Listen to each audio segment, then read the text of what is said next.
Saya akan menjelaskan mengenai pasar modal dalam perekonomian Indonesia. Sebelum itu kita harus mengetahui nih apa sih dari pengertian dari pasar modal. Menurut Undang-Undang Nomor 8 Tahun 1945 tentang pasar modal, mendefinisikan pasar modal sebagai kegiatan yang bersangkutan dengan penawaran umum dan perdagangan efek perusahaan publik dan berkaitan dengan efek yang diterbitkannya sebagai lembaga atau profesi yang berkaitan dengan efek. Istilah lainnya bursa efek. Di sini ada fungsi pasar modal. Yang pertama, fungsi tabungan. Investasi dapat dilakukan dengan membeli surat-surat berharga yang diperdagangkan di pasar modal. Dengan investasi di pasar modal, selain lebih mudah dan mengurangi risiko di perubahan ekonomi, dana tersebut dapat digunakan untuk memperbanyak jasa dan produk suatu perekonomian yang dapat mempertinggi standar hidup manusia atau masyarakat. Selanjutnya ada fungsi kekayaan.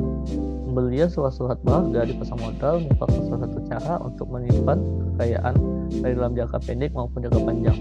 Surat-surat berharga seperti obligasi, saham, deposito, dan surat berharga lainnya tidak mengalami depresiasi. Selanjutnya ada fungsi likuiditas.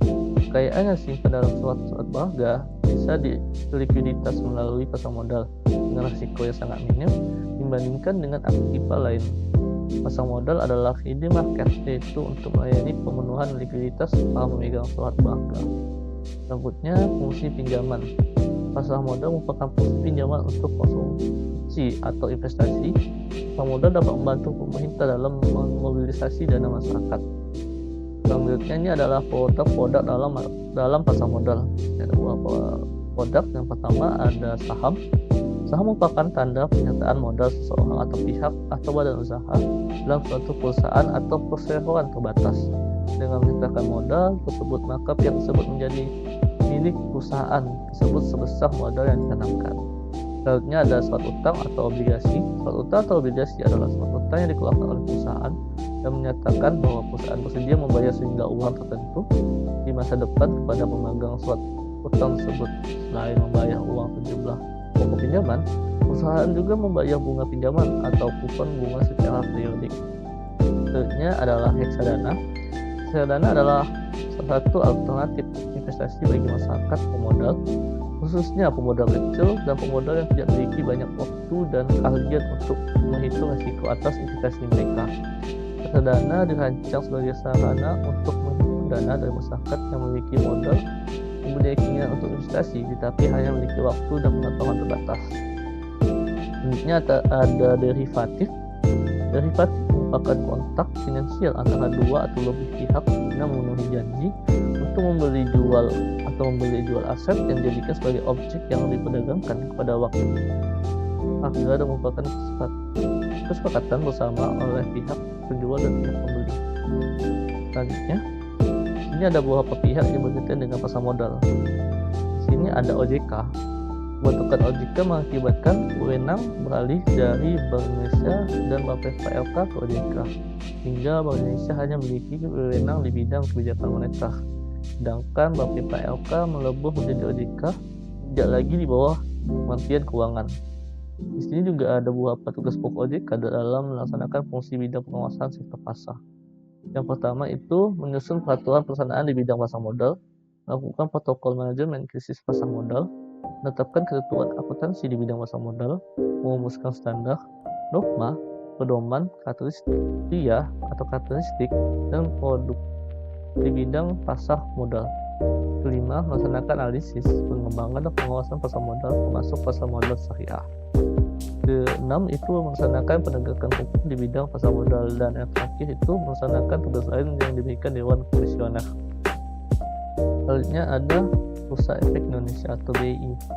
BI adalah bursa efek yang menyediakan tempat untuk pedagang saham, obligasi, dan instrumen keuangan lainnya.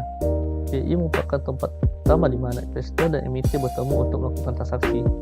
BI didirikan dengan tujuan menyelenggarakan perdagangan efek yang teratur, wajar, dan efisien.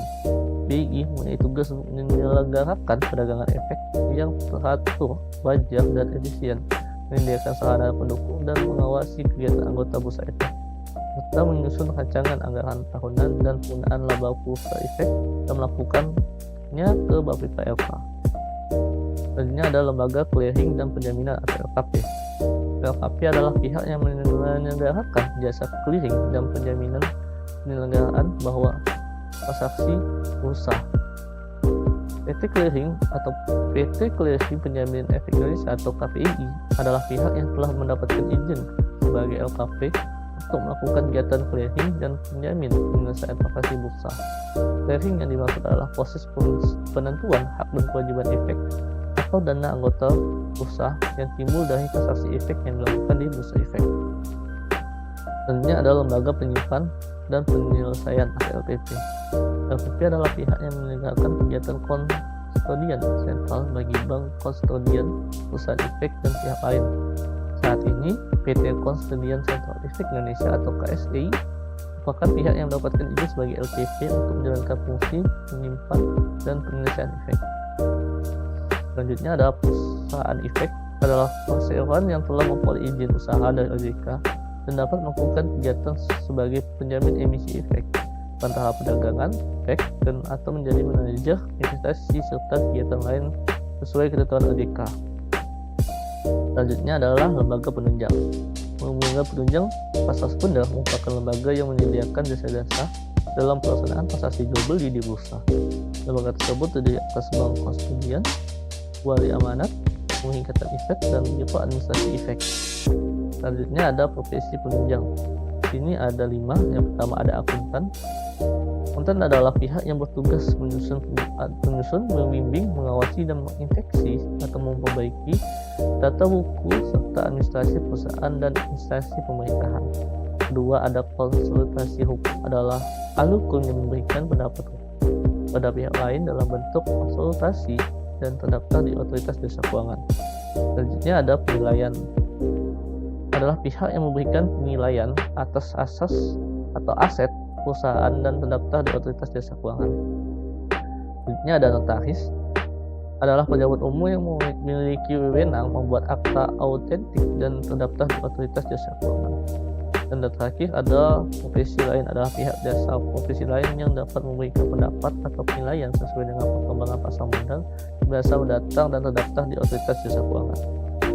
Selanjutnya ada MIT, adalah pihak yang melakukan penawaran umum, yaitu penawaran efek yang dilakukan oleh emiten untuk menjual efek kepada masyarakat berdasarkan tata cara yang diatur dalam peraturan undang-undang yang berlaku. Emiten dapat berbentuk orang perseorangan, perusahaan, usaha bersama, asosiasi atau kelompok yang terorganisasi. Di sini ada peran dan manfaat pasar modal. Yang pertama, pasar modal merupakan wahana menghimpun dana pembiayaan usaha serta pengalokasian investasi yang efisiensi.